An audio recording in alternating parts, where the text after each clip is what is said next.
Good morning, everyone. I'm Stephanie Maselli, a media officer with the National Academies of Sciences, Engineering, and Medicine. Thank you all for joining us today for a webinar for our recently released report, Feeding Infants and Children from Birth to 24 Months, Summarizing Existing Guidance. And you can download the report and related resources at nationalacademies.org/feedinginfantsandchildren. And the slides and recording of this webinar will be on that page as well. And once you exit the webinar, you'll be directed there. For those of you who are not familiar with us, the National Academies of Sciences, Engineering, and Medicine are private nonprofit institutions that provide independent, objective analysis and advice to the U.S. to solve complex problems and inform public policy decisions related to science, technology, and medicine. For each requested study, panel members are chosen for their expertise and experience and serve pro bono to carry out the study's statement of task. The reports that result from the study represent the consensus view of the committee and must undergo external peer review before they are released, as did this report. I have with me several members of the committee to discuss the report, but before I introduce them, just a few reminders. This webinar is scheduled to last 1 hour, and we'll start with a presentation summarizing the report by the committee members, and then we'll open it up to any questions you may have. And you can simply click the Q&A button on the bottom of your screen to submit a question. If you have technical issues at any point, you can contact Zoom technical support at 1-888-799-9666 and select option 2. Now I'd like to introduce the members of our committee that wrote the report who are here with us today. We have our chair, Dr. Catherine Dewey from the University of California at Davis, Dr. Rafael Perez Escamilla from the Yale School of Public Health, and Dr. Elizabeth Yakes Jimenez from the University of New Mexico Health Sciences Center. And with that, I'd like to turn it over to Dr. Dewey. Thank you very much. Hello, and thanks to everyone for joining this webinar. I'm Kay Dewey, and I had the pleasure of serving as chair of this superb committee. Over the course of our presentation, we will be reviewing highlights from our consensus report, Feeding Infants and Children from Birth to 24 Months, Summarizing Existing Guidance. To orient you to our committee's charge, I've highlighted here the different components of the statement of task. The committee was first asked to compile documents and resources that provided recommendations on what and how to feed children younger than 2 years of age. Specifically, we were asked to consider both domestic and international authoritative sources. Once the guideline documents were identified, we were asked to compile a list of what and how to feed topics addressed and describe the level of agreement across sources.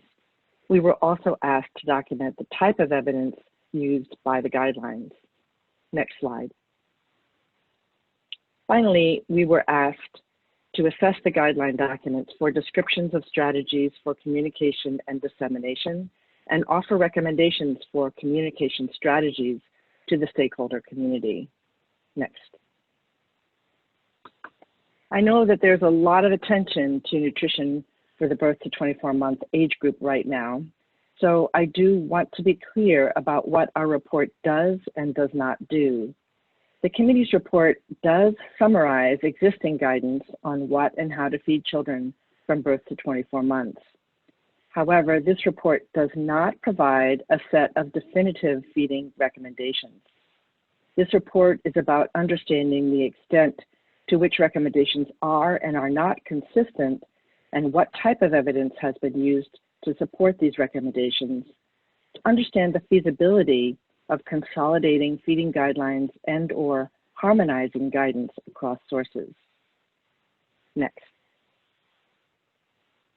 As I'm sure you're all aware, guidance and recommendations on what and how to feed infants and young children are pervasive. You see them on websites, brochures, social media, books. It's a vast and ever-changing landscape.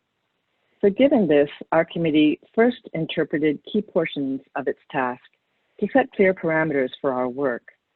The concept of public-facing was interpreted as meaning guidance relevant to the general population and readily available through internet searches. We focused on healthy term infants and young children. With respect to domestic and international sources, we focused on guideline documents from authoritative organizations relevant to high-income countries. This parameter was important as health, food safety, and resource issues in lower-income countries differ and could be a reason for inconsistency across recommendations. Next is the concept of a guideline document, the dividing line between a consumer-oriented resource as opposed to a document establishing feeding recommendations is not always clear. Some organizations release a single resource that serves both purposes, while other organizations have a suite of resources. As such, we were unable to use strict criteria for what defines a guideline document. However, our charge asked us to document the evidence underpinning each recommendation, so we tried to focus on resources that included the scientific rationale for the recommendations. Finally, the task specifically asked us to review the documents we compiled for their strategies for communication and dissemination, and that's what we did. The committee's charge did not call for an in-depth exploration of resulting communication and dissemination strategies, only the guidance provided in the guideline documents themselves. Next. Guideline documents related to feeding infants and children largely exist in the gray literature, so our committee took a multi-pronged search approach that included targeted website searches, the FAO Food-Based Dietary Guidelines Catalog, expert input, and select database searches. To arrive at this collection of resources, the committee used two sets of criteria, one for documents and the other for the recommendations contained within those documents. Next. The committee first sought documents that provided guidance on what or how to feed human milk, infant formula, other foods and beverages, and supplements to infants and children younger than age 2. Guideline documents were relevant to high-income countries and healthy mother-infant dyads. They were also readily available on the internet. We did not include documents that were clinical treatment guidelines or pertained to premature infants, or were position statements that only supported breastfeeding without recommendations on how to feed, or had the primary purpose of being a communication or dissemination tool, were from, for, funded by, or in collaboration with industry, or were published before the year 2000. Some of the guideline documents meeting the eligibility criteria still contain some guidance that the committee viewed as outside of its charge. To deal with this, we created recommendation level eligibility criteria as well. Next. We abstracted recommendations that included guidance on the topics shown here, the same as for the documents. We did not abstract recommendations that pertained to a document level exclusion criterion topic area, dietary reference intakes or nutrient reference values, or recommendations related to peanut allergy predating the publication of a key trial, the LEAP trial, in the year 2015. Next. From our searches, the committee reviewed the eligibility of 156 documents. After applying our inclusion and exclusion criteria, we ended up with 43 guideline documents. And those were from agencies, organizations, and groups from the United States, Australia, Canada, Italy, New Zealand, the United Kingdom, and Europe, along with global guidance from the World Health Organization. At a document level, we found quite a bit of variation. Feeding recommendations were found in position statements, clinical practice reports, and various other types of documents. We found some examples of national and international collaborations between organizations and agencies, but many documents were released by individual groups. Some of the documents were narrowly focused on a singular topic, for example, iron needs, while others were broader in scope, offering a wide variety of recommendations on feeding in the first 2 years of life.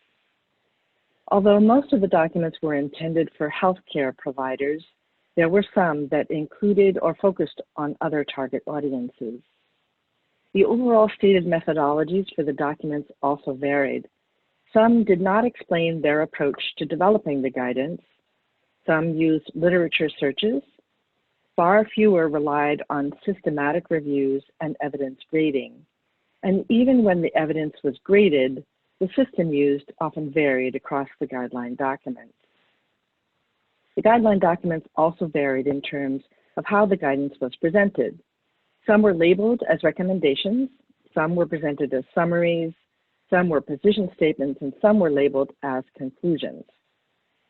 Finally, guideline documents ranged the gamut with respect to showing a direct relationship between the evidence that was reviewed and the resulting recommendation. And this made mapping each recommendation to its evidence base quite challenging and required the committee to use broad descriptions of the evidence that was used. Next slide. Feeding recommendations were abstracted from the eligible guideline documents. And I'm going to take just a few minutes to show a few aspects of our process and some of the challenges we encountered trying to group and characterize the recommendations. To begin, the recommendations were first sorted into broad topic areas. And the committee then looked across the grouped recommendations and identified themes within each topic area. For example, one of our topic areas ended up being vegetarian and vegan diets. Within that topic area, we identified themes related to nutrient adequacy, uses of soy-based formulas, and plant-based beverages. The committee made comment on the consistency of recommendations at the thematic level. Next slide. Now, I noted that the process of grouping and describing recommendations was not straightforward and very much a qualitative exercise. Statements of recommendations often fell under multiple topics and themes. And here's just one example. Quote, once your baby starts solid food, it is recommended to offer a total of 4 to 8 ounces per day of plain drinking water in a cup. This recommendation was used for 2 different themes, one related to water and fluid needs, and the other on which fluids should be provided or avoided in cup use. Next slide. In another example, we see what appears to be a singular concept divided into what and how to feed themes. The concept is avoiding honey. However, recommendations presented 2 different rationales.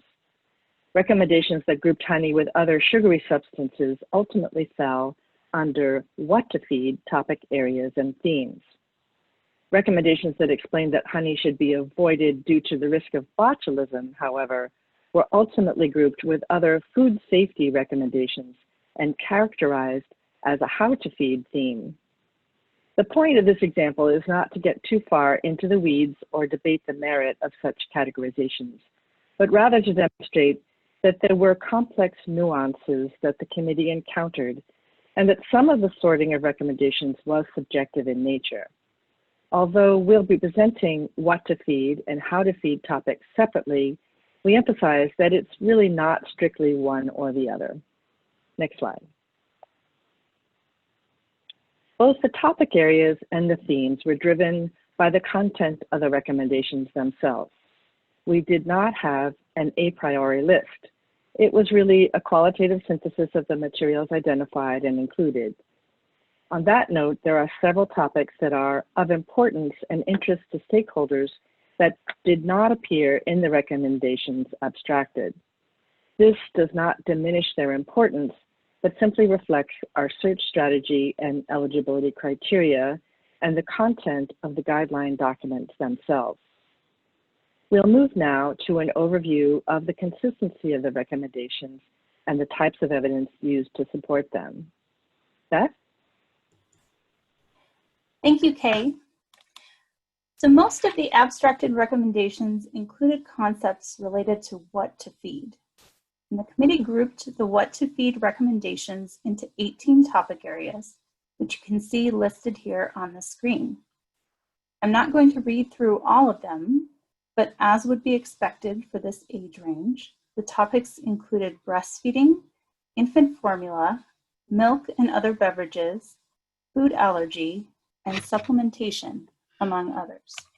Next slide, please.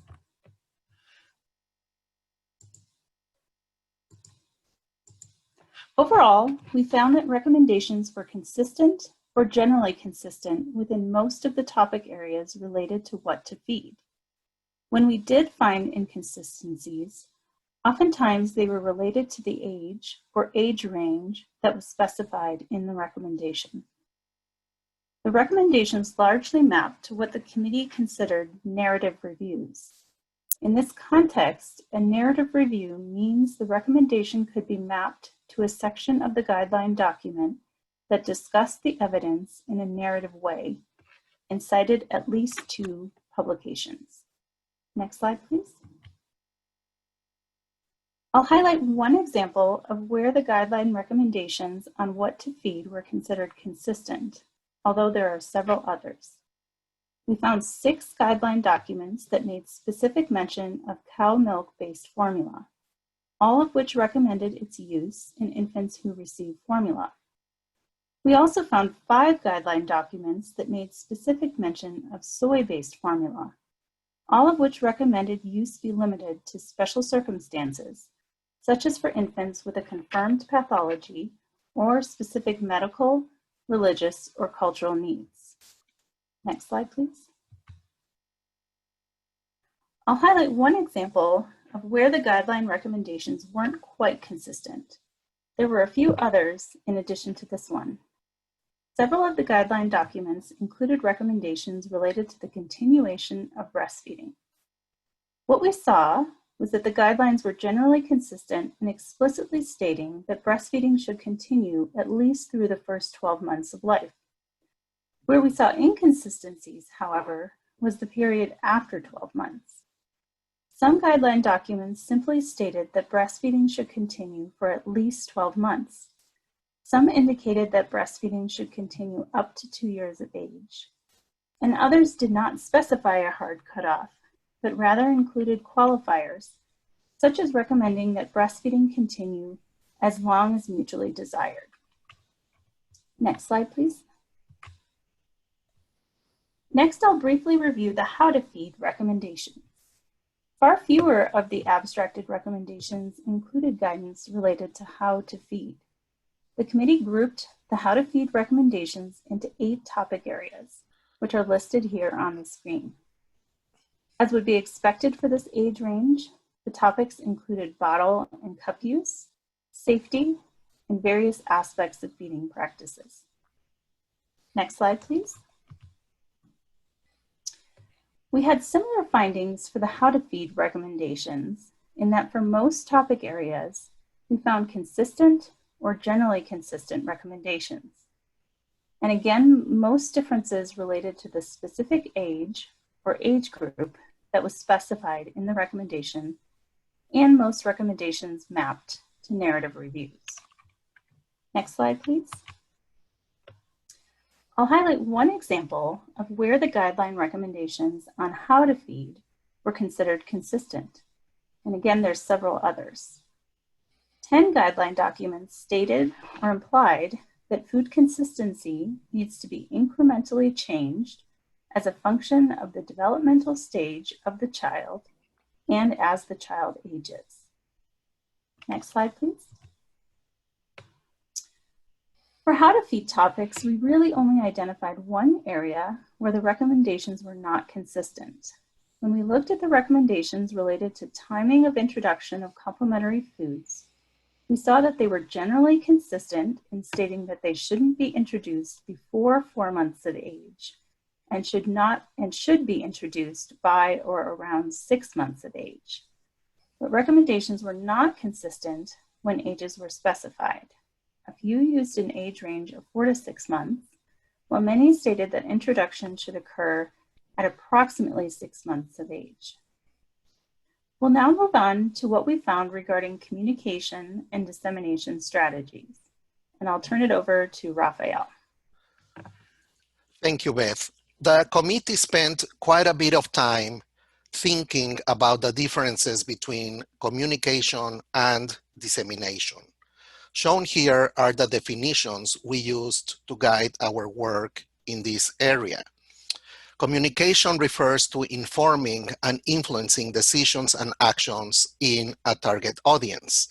By contrast, dissemination is an active attempt to spread an evidence-based intervention to a target audience through identified channels and planned strategies. Next slide, please. Across the included guideline documents, we looked at descriptions of communication and dissemination strategies. 25 of the 43 included guideline documents included an explicit statement or section related to changing knowledge, attitudes, and/or behaviors, and the channels by which to spread feeding guidance. The guidance varied in length and content. Some were simple statements, such as saying that pediatricians should educate parents on the topic. Others included more details. The guideline documents, along with some exploratory searches, reveal differences by target audiences, including those listed here. Next. Overall, most of our guideline documents targeted healthcare providers. The communication and dissemination guidance really focused on these practitioners as being the critical nexus for guiding caregiver feeding practices. Guideline documents indicated that healthcare practitioners should promote awareness, change attitudes and knowledge, adopt recommendations, and engage in advocacy. Next. The guideline documents the committee reviewed were largely not written to target parents and guardians. We acknowledge that there are a host of online resources available to parents and guardians. In our exploratory scans of these additional resources, we could not always find a direct link between the recommendations communicated to parents and guardians and an underlying guideline document. Next. For early care and education providers, again, they were not typically the primary target audience of the guideline documents we reviewed.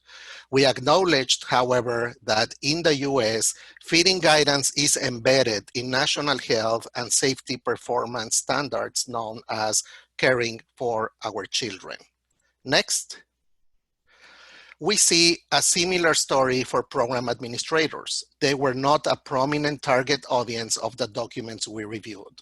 However, in our searches and screening, we came across key resources for national nutrition assistance programs in the US, namely the Child and Adult Care Food Program and the Supplemental Nutrition Program for Women, Infants, and Children, known as WIC, which have translated feeding recommendations, national policy, and federal regulations into program-specific resources.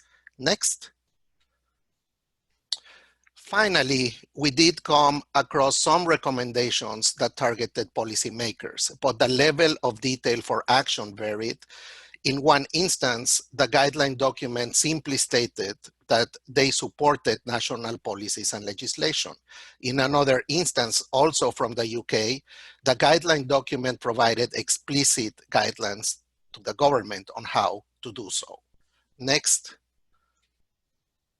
What we saw in our exploration of communication and dissemination strategies was that some guideline documents acknowledged the importance of adapting or tailoring the messages to specific populations or target audiences. Overall, however, there tended to be a description of passive approaches to disseminating recommendations, which may limit effectiveness with regard to incorporation of guidance into clinical care and uptake. We believe that consistent and transparent reporting and evaluation of dissemination activities is needed to assess effects on the target outcomes and to help inform decision making. Next. Given the mix of approaches we saw across the guideline documents, we outlined some key elements to consider for harmonizing the development of future feeding guidelines. In the planning phase, we see opportunity to leverage collaborative advantages, that is, using multiple stakeholder organizations or a consortium of organizations to participate in the guideline development process. Early engagement of key stakeholders, communication experts, and representatives of the target audience at the beginning of the process can help ensure that the final product is appropriately designed and disseminated. Next. With respect to developing the guidelines, we underscore the importance of using criteria and tools for high-quality guideline development. These tools provide guidance on what should be explicitly reported in a guideline document, including the literature search and evaluation processes and the considerations that factored into the formulation of the recommendations. Consideration is also needed as to how to deal with special considerations and challenging aspects common in the field of nutrition, such as the most appropriate tools to assess the quality of available evidence, how to establish and communicate recommendations when only expert consensus is available, and how to communicate uncertainty when evidence is limited but guidance is needed. Next.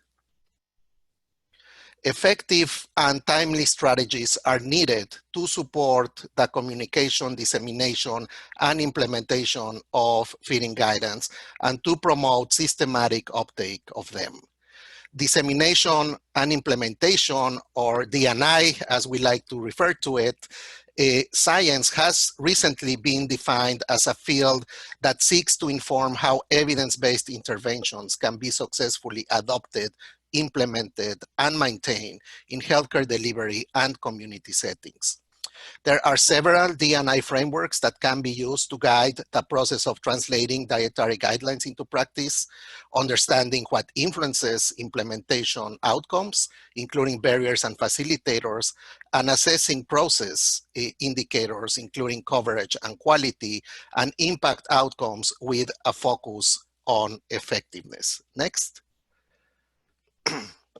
To that end, the committee recommends that agencies, organizations, and groups developing guideline documents related to feeding infants and young children should consider the principles of dissemination and implementation science as a means to enhance the reach and impact of the recommendations that are developed. If the recommendations are not used, are not implemented, the whole purpose gets defeated. Next. I will now turn the presentation back to Kay. Thanks, Rafael. So to conclude, I would like to emphasize that the level of consistency we saw across the guideline document recommendations is encouraging. Looking forward, we emphasize the importance of rigorous, systematic, and ideally harmonized methods for developing feeding recommendations. Next. I would like to thank the sponsors for their support of this study, and they are listed here. Next slide. I would also like to thank the spectacular contributions and thank the members of the very dedicated and engaged committee members who are listed here, as well as the staff from the National Academies who were just incredibly helpful throughout the entire process. Next slide. And you can now download the report and the report highlights from the National Academies website listed here. And next. With that, we will open it up to any questions that you may have. Thank you. And just as a reminder, if you would like to submit a question, there is a Q&A chat box at the bottom of your screen. And if you're comfortable, please identify yourself and your organization. So the first question, and this is coming up a lot, how will this report be used to inform the 2020 to 2025 dietary guidelines for Americans? Well, I can answer that, I think. This report is quite separate and is not intended to directly influence the dietary guidelines that are being developed. As probably many of you know, for the first time, the 2020-2025 Dietary Guidelines for Americans will include feeding guidelines for children under 2 per congressional mandate. So this report is really just a compilation of existing evidence, and again, not intended to influence the GGAs. So there is, however, some value in the fact that we have been able to identify what is out there. During the Dietary Guidelines Advisory Committee process, as a result of time constraints and the charge to that committee, the topics addressed in the forthcoming Dietary Guidelines Advisory Committee's scientific report focus mostly on the what to feed rather than the how to feed questions. So this report from the National Academies gives a full view of what exists on both of those fronts. So federal agencies developing the Dietary Guidelines for Americans may find this report useful in order to understand the breadth of topics and the consistency of the guidelines that are currently available.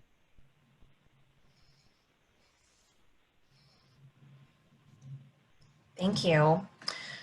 Our next question is, the greatest burden of malnutrition in infants and young children occurs in low and middle income countries, yet the vast majority of documents included in this review came from high income countries.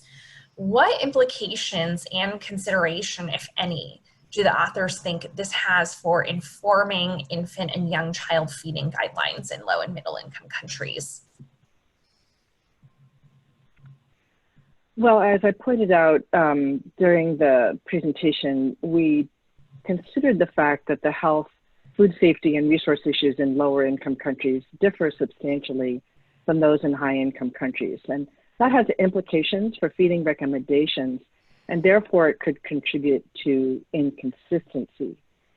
But the process that we followed of how we searched for the guidance and tried to understand where there are consistencies and inconsistencies could be applied to efforts in other countries and for other types of audiences. So actually, I'd like to call on Raphael perhaps to comment a bit further on how one might adapt feeding guidelines in high-income countries to the context in other types of countries. Yes, I think this is clearly a very important question. And given that the problem of childhood obesity has actually become a pandemic, it affects also low and middle income countries. I think that the content from the guidelines from high income countries on what, and especially on the how to feed, kind of the responsive feeding aspects of the guidelines, can offer nice lessons as to how low-income countries may go about adapting these type of guidelines to their specific contexts, given the more limited resources that they have. So I think they can also learn from this report and generate good ideas as to how to include guidelines for kids under 2 that can also help prevent childhood obesity in their countries. As a follow-up to that, have you discussed ways to communicate feeding guidelines in ways that are culturally respectful, yet make clear distinction between cultural traditions and science-based recommendations for feeding infants and young children? Yes, I think perhaps Beth, if you would be willing to tackle that one. Yes, I want to emphasize that the harmonization of the process for developing the feeding guidelines doesn't necessarily mean that organizations' feeding recommendations need to have the exact same wording and presentation. And in fact, we actually explicitly recognize that recommendations need to be tailored for particular audiences and local contexts, particularly if the end goal is widespread uptake.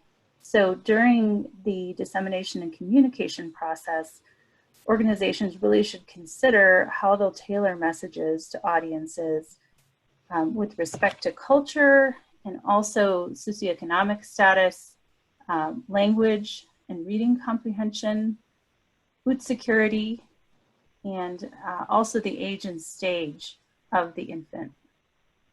Can I add something quickly, Kay? Mm-hmm. Yeah, so Of course. in addition to the excellent response from Beth, I think this is exactly why the strongest dissemination and implementation frameworks call for basing everything on equity principles. And that means taking into account, since the very, very beginning of the guideline development process, the needs and wants that the end users have, or the diversity of end users will have. Because if we do that since the very beginning, it is much more likely that at the end of the day, the guidelines will be accepted, adopted, and disseminated and implemented within the most disadvantaged groups as well. Thank you. Our next question comes from Jessica Cole, who is founder of Nutrition for Baby. The question is, baby-led weaning is more and more popular among babies starting solid foods. How does baby-led weaning fit into this report? Well, thank you for that question. We are aware of the interest in what is called baby-led weaning, but as we explained, we covered topics only if they actually were addressed in the guideline documents that met our inclusion criteria. And we actually did not find any recommendations regarding baby-led weaning in those documents. I think part of the reason for that is that the terminology is not yet quite consistent across the users of those terms. For example, weaning, the word weaning, is not understood the same way in all different countries and populations. So we didn't address it because we did not find recommendations in those documents. But I'd like to ask Raphael if he would like to add anything to that. Yes, you're absolutely right. They were not there, and the definition of baby-led weaning varies so much across studies and across documents that it is very difficult to wrap our arms around it. But it is important to mention that we did extracted all the information on the how to feed, and that included responsive feeding, which I know is a very important foundation for baby-led weaning in the different forms in which it expresses itself. Can I add something as well, Kay? Yes, please, go ahead. Okay. I also want to mention that the committee recognized that information is always evolving. There's always new areas of interest that are emerging. And so we felt that it's important that organizations really plan how to integrate important new research findings from rapidly evolving and emerging areas into guidelines in a timely way. And so that's another consideration. Thank you. The next question is, healthcare providers and child care providers are likely already on board with many of these guidelines. The big challenge is translating these guidelines to public policy, for example, prohibiting the sales of sugary drinks or limiting the purchase of unhealthy drinks and foods with SNAP. Did the report address any policy plans to address this?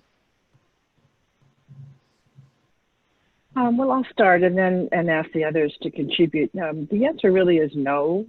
We were looking only for recommendations about how to feed and what to feed, and not at documents that would have been directed at the policy options. for encouraging the kinds of behavior change and other practices that would be ideal or recommended.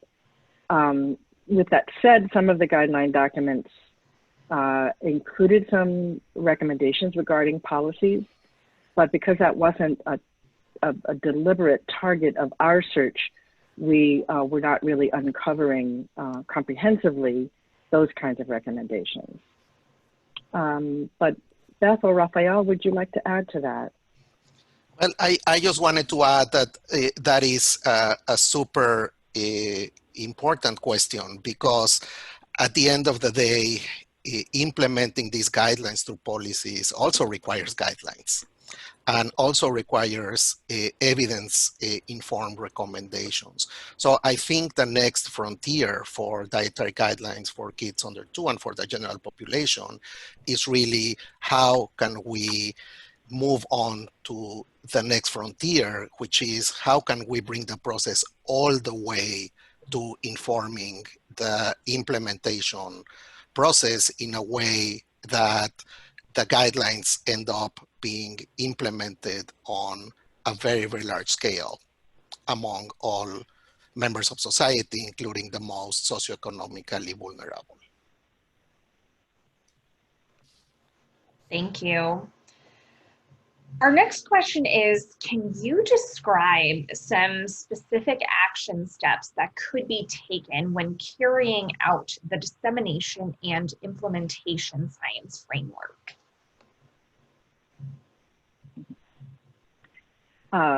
Yes, we have a box in our report, in fact, that outlines those steps.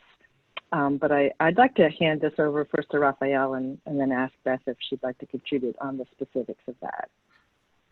Right. So I think, again, the process of dissemination goes beyond simple health communications.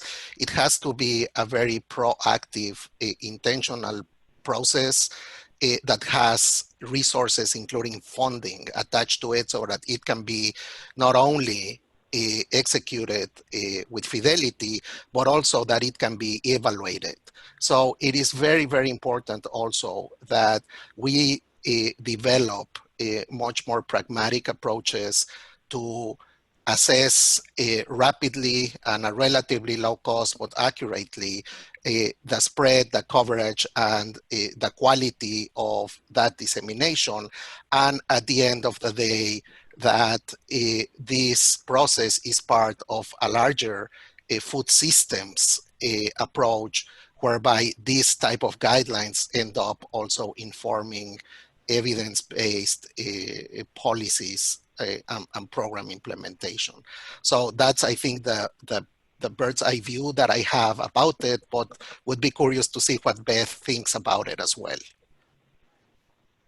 I think another important aspect is having the evaluation and the examination of the dissemination and implementation process feed back into the development of future guidelines to do a better job of taking into account some of the cultural and socioeconomic and other factors that might require the guidelines to be adapted. And by doing that, we can develop better guidelines going forward. Thank you.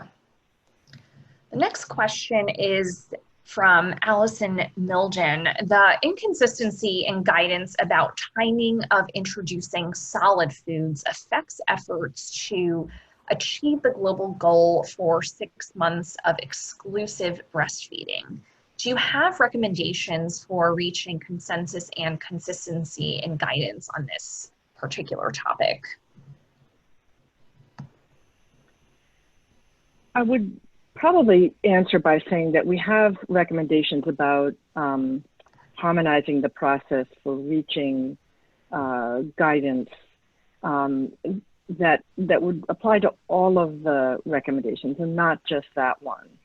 And we recommend that whenever possible, there be multiple organizations involved in the development of the guidelines and that they collaborate in that process. And one good example of that is that in Canada, the current feeding guidelines are a product of 4 different organizations. The government, Health Canada, the Canadian Pediatric Society, the Dietitians of Canada, and the Breastfeeding Committee of Canada.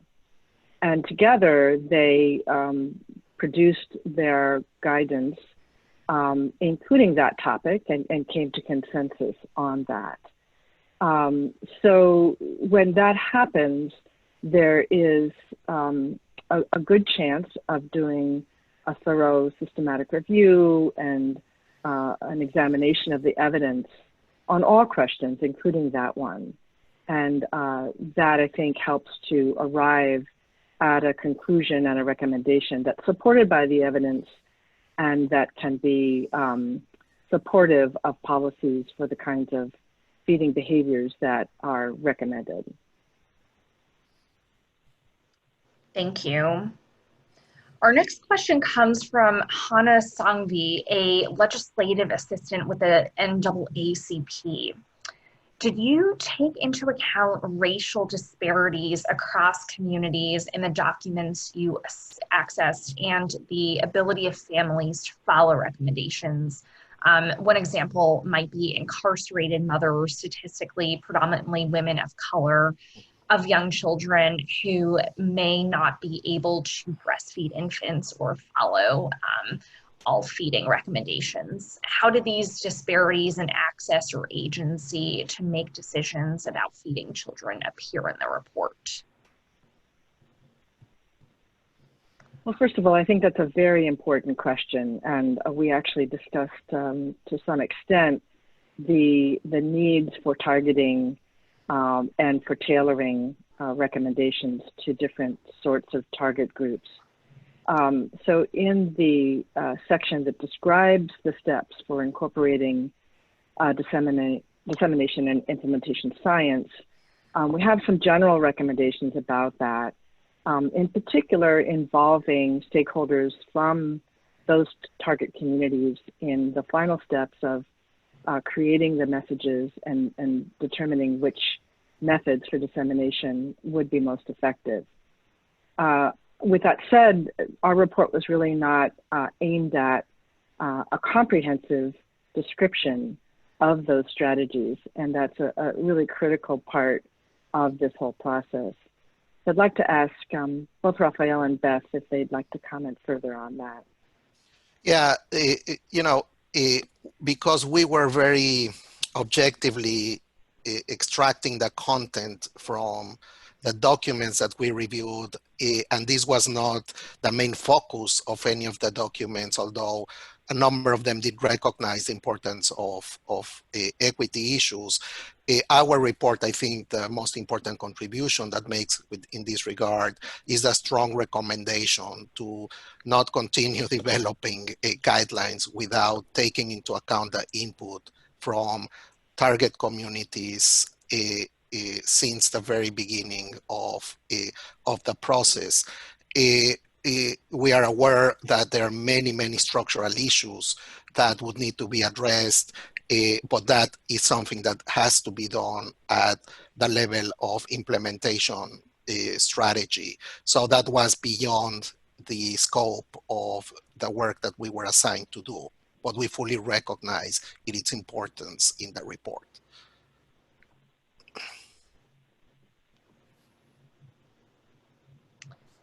Thank you.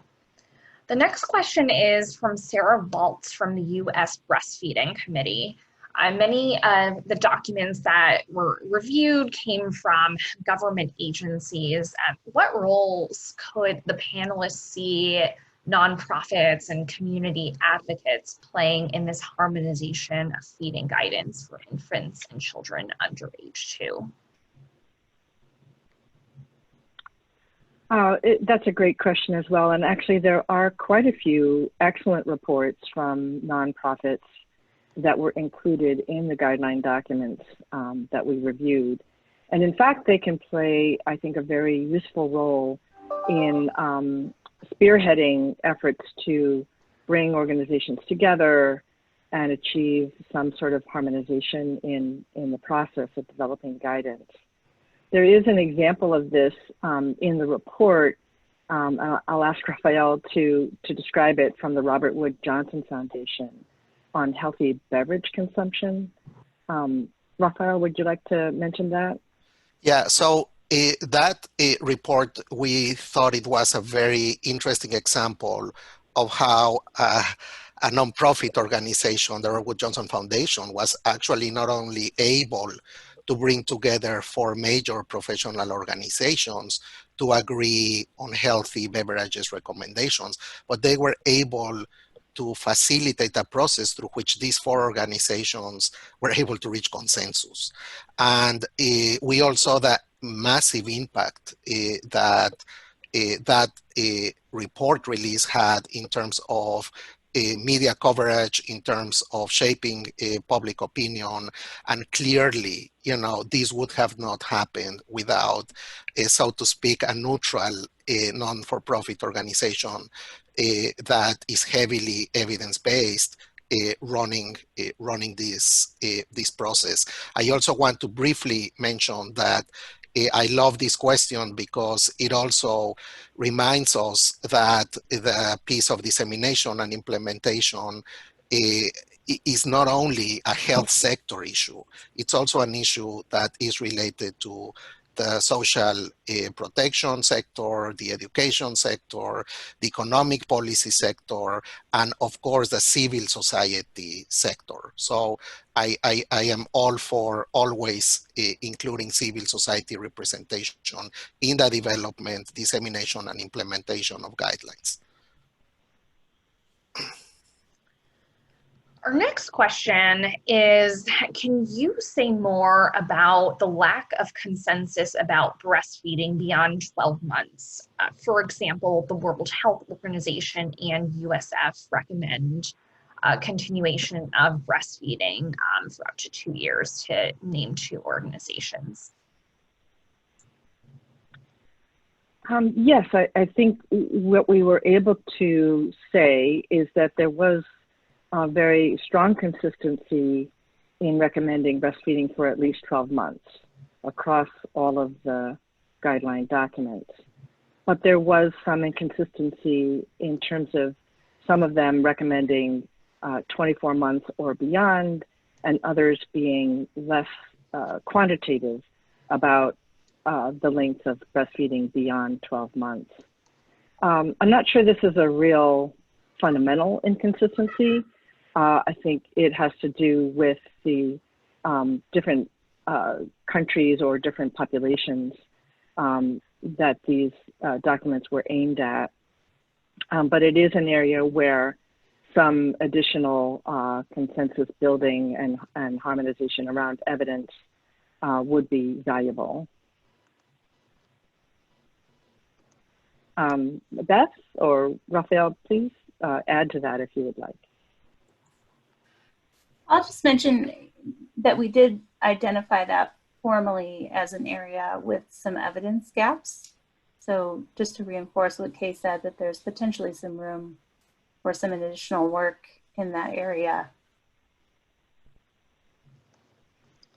Thank you. That is a good segue. The next question is, what are the remaining major research gaps in order to further improve feeding guidelines?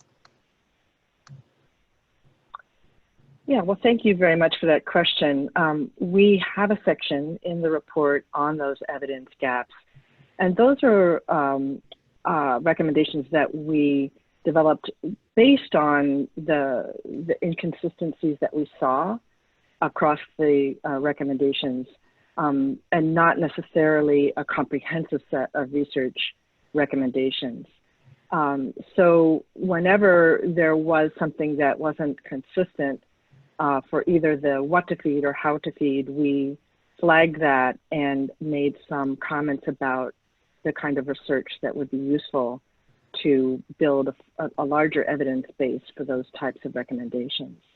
And that had to do with some of the aspects of breastfeeding, but also things around allergenic foods the specific ages of introduction for some of those and whether those are based on the family history of the child, some questions around nutrient supplements, and other issues. We also have a section on evidence gaps related to communication and dissemination of feeding guidelines. So things that we'd like to see more work to describe, for example, the effect of telehealth use and different pathways for dissemination, including applications on social media. I'd actually like to ask Beth if she'd like to expand on a couple of those. Sure. And I think we've mentioned several times the importance of the communication, dissemination, and implementation piece. And I think that's an emerging area of research and is incredibly important to help us to take things like context and specific challenges that families might have and providers might have in implementing some of this guidance.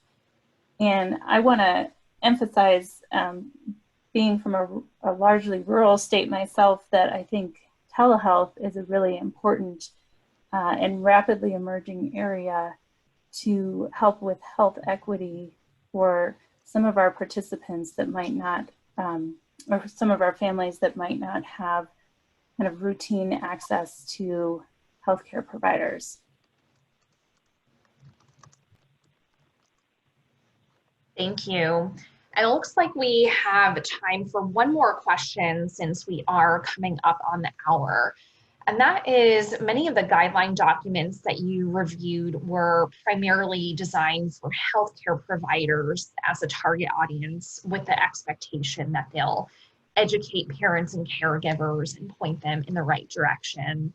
But early education providers and policymakers are often left out, even though they have such an integral role in the feeding of young infants and children. How can these documents better reach these audiences? Yeah, thank you for that question. Our selection criteria pointed us to specific documents that included the scientific rationale for the guidelines. And in large part because of that, many or most of the documents that we uncovered were aimed at healthcare providers. The other types of documents are designed specifically for early care and education providers and program administrators and policymakers. But if they didn't have the scientific rationale, they wouldn't have been our first emphasis. With that said, there is certainly a need to better understand effective communication and dissemination techniques for those audiences, because they definitely play a critical role in infant and young child feeding, and they need very practical information about how to apply the guidelines. So Beth and Raphael, I think you might want to say a little bit more about that as well. Yeah, so I think that the issue that we faced was not only that those guidelines that are targeting specific users oftentimes are not the primary scientific document that issue the guidelines, but even the fact that oftentimes we couldn't even tell from those documents which was, so to speak, the mother document from which they came from, which were the technical scientific guidelines from which they were derived, or if it was a combination of them. So I think that finding really calls for moving forward, any group, any organization that adapts guidelines for specific groups or users, that they fully disclose from where those recommendations are coming from. Some documents didn't even have a date for people to understand the status quo of some of those reports or specialty recommendation documents. Thank you. And there I take that back. There is one final question that I think is an important one. In reviewing the evidence, are maternal health outcomes considered at all, thinking that healthy mothers are important for healthy infants and children? Excellent question. Yes, indeed. We, in fact, pointed out that for some of the questions where there is an evidence gap, including the continuation of breastfeeding beyond 12 months of age, the maternal outcomes of breastfeeding are a critical part of that evaluation. I think that when the evidence summaries are created, that evidence is not always included, and that evidence is growing, and for that reason is an important part of what needs to be included going forward. Thank you. And it looks like those are all the questions we have time for today. And we had over 900 folks join today's webinar. So if we didn't have time to get to your question, I do apologize. But once you exit this webinar, you will be redirected to our report page. That's nationalacademies.org/feeding infants and children. And the recording of this webinar will be available there in the next few days. Once again, I'd like to thank our speakers and thank you all again for joining us today. Have a great rest of your day.